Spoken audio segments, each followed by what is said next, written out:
गजपति जिला गाराबंध थानार रायगढ़ ब्लॉक अंतर्गत महेन्द्रगिरी एक पानी टैंकर ट्रैक्टर दुर्घटनाग्रस्त हो जनकर मृत्यु घटिता बेले चालक जनक गुरुतर भाव आहत होता जमापड़ी।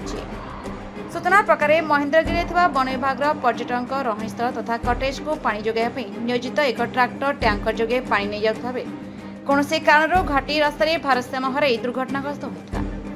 एथिरे चालक माड़वा ग्रामर रवींद्र धांगड़ा भूया गुरुतर भाव आहत होता बेले ट्रैक्टर चालकों पाखे बसी तेरणी ग्रामर सन्यासी भूया घटनास्थल मृत्यु घटी जमापड़ी।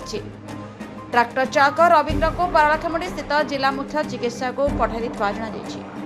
तेबे मृत सन्यासी हेल्पर भाव में काम करता बेले चालक रवींद्र बेपरा ट्रैक्टर चालन जो एपरी दुर्घटना घटी सन्यासी परिवार लोके गाराबंध थाना लिखित अभियोग कर। गजपति गोसाई दंडासी कौटों रिपोर्ट नारद न्यूज ओडिया।